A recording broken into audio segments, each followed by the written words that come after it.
Good evening all and welcome to another video on Untitled Ale. Tonight we're going for a beer that I've been meaning to do for absolutely ages, but it's the first time I've been able to get hold of the beer. Which one is this one? It is Brewdog Duopolis, and Duopolis is an oat cream double dry hopped IPA weighing in at 4.7% ABV. It's a 660ml bottle and I got it from Asda in Wolstanton. If memory serves, it's about £3 a bottle. And yeah, looking forward to this one. So, as with many things Brewdog, they have their little Bible of bullshit on the label, and I'm going to read it, but I'm not going to pay too much attention to it because it often is wide of the mark. It's very much a swing and a miss. So it says, 2 cities in one, double up with this double dry hopped IPA. A fully loaded hoppy precinct with kiwi, lychee and berry notes. All sitting on firm malt foundations, milk sugar rounds out and sweetens the full tilt juicy flavour, and oats ensure an asphalt smooth delivery. Duopolis, hopped up citadel. So, we're expecting fruit. We're expecting sort of like a creaminess from the oats and the lactose. And we're expecting malt. They make a big thing about malt, and I like a malt in an IPA of any kind.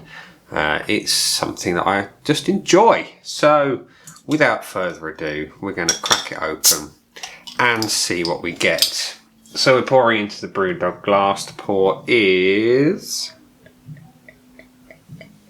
Crazy Pale.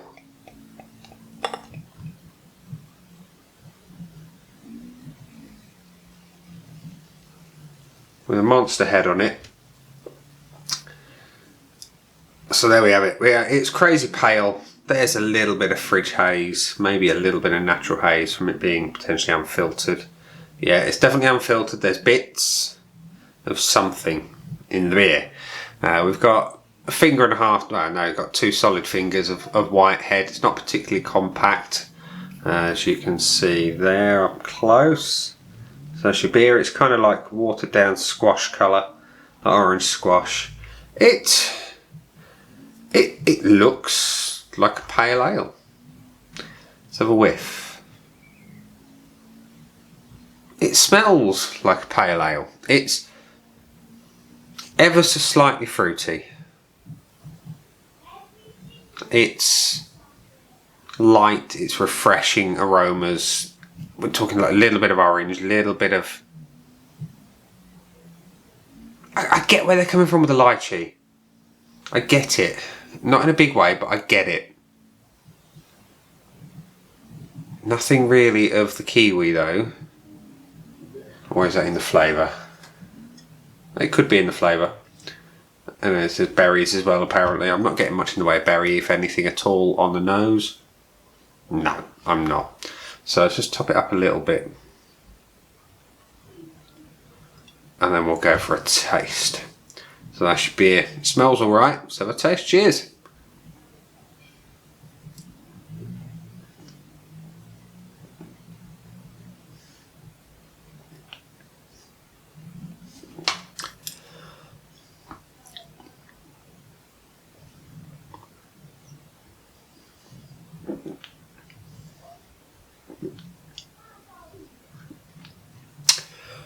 It's light. It's light in body. Carbonated well. It's got a little bit of sharpness in there.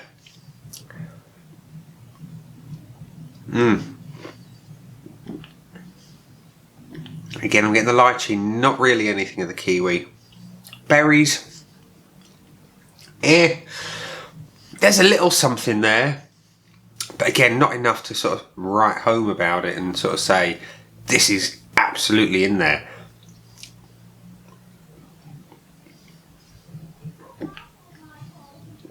The malt as well. Whilst there is a malt flavour, it's so far down the profile that it's almost hiding. It's a sweet malt, yeah, give you that. But it's very hidden in the profile. Hoppy, they say. I've had a lot hoppier. It's certainly more hoppy than it is malty. That's That's absolutely for sure. And there is a little bit of that milk sugar coming through as well.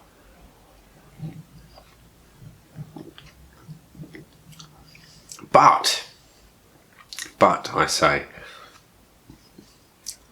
no real oomph given from the oats. You know, with an oat-inspired beer, containing beer, you expect that body to be there. It's not. It's not got that level of unctuousness, if that's even a word, that you expect with oats as part of the beer. That said, it's not bad.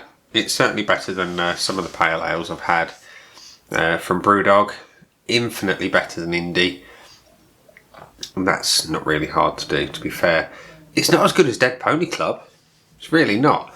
I prefer Dead Pony Club, and that's got lower ABV than this, but it is what it is. So, yeah, the finish is slightly dry. It's sweet, don't get me wrong. Little bit of that fruit, and the malt is there as well. That's really where you get most of the malt flavour, is in the finish. It's not really present in sort of the mouth as such when you're sort of taking a big swig and sort of enjoying it, but it's more present in the finish. Okay, so Duopolis Oat Cream Double Dry Hopped IPA. What do I think? If you want to buy you again, come to that in a minute. Let's go over the Bible of bullshit first of all. Fully loaded hoppy precinct.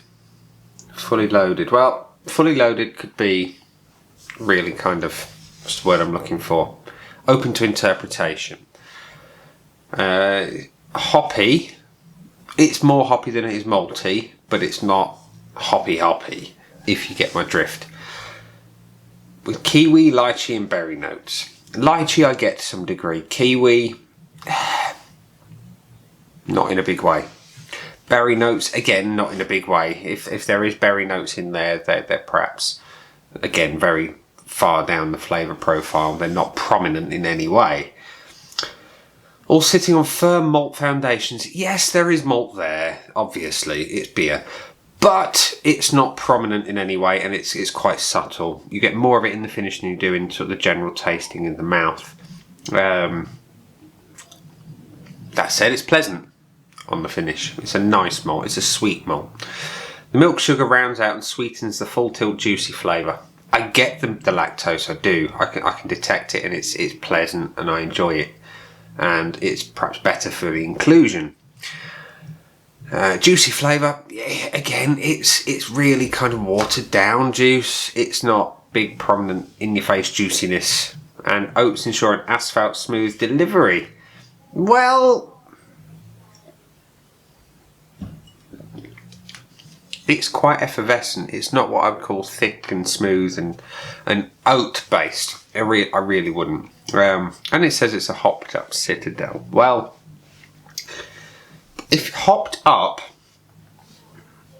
then it's literally a centimetre off the ground, if you catch my drift. And a Citadel, not really. Let's be honest. I mean, if we're talking Citadel type beers from Brewdog, then, you know, with things like their collaboration with Cloudwater, that would be up in sort of Citadel level. This Duopolis is a little bit more, what's the word I'm looking for? It's not Citadel level. Let's be honest. We're talking a 2-horse town level in comparison to other beers that Brewdog produce, and that's just me. So, would I buy Duopolis again? Yes, I would. I would buy it again, but not because of the Bible of bullshit. It does not fit, as is often the way with Brewdog for me. I enjoyed it for what it was. It is a sessionable pale ale that has got some pleasant flavours, if kind of muted and sort of kept on the down low. its price reflects the quality of the beer. £3 for a 660ml bottle. You're getting what you pay for, let's be honest. It's tasty enough, but not to rush out and buy again. So how much of a score am I going to give it? Well, I think I summed it up. You know, it's what, I would buy again when I want a light drinking beer on a summer's day that's representing pretty decent value for money. It's never going to rock my world. It's not going to knock my socks off, and I suspect there's not many people that it does. So I'm going to give Duopolis from Brewdog 3 out of 5 on the old Untapped score sheet of joy, which, let's be honest, Brewdog, you can do so much better than this. I know it's your supermarket offerings at a very sensible price point, but come on. You've got very good beer out there. Put it into the supermarkets. You've done it with the Cloudwater collaboration. You did it with the other one, the Vermont Sessions. You know, that was nice. You can do so much better than this, let's be honest. So there we are. That is that. I'm going to go and drink the rest of this beer and get ready to go and cook my steak and ale pie for dinner. And on that note, I'm going to say, this has been the beer. Down there are some buttons. You know exactly what to do with them. You've got like, comment, dislike and subscribe. Let me know if you've tried Duopolis and what you think of it in the comments section below. And on that glorious note, I'm off. It's been the beer. I've been Nick, and I'll catch you later.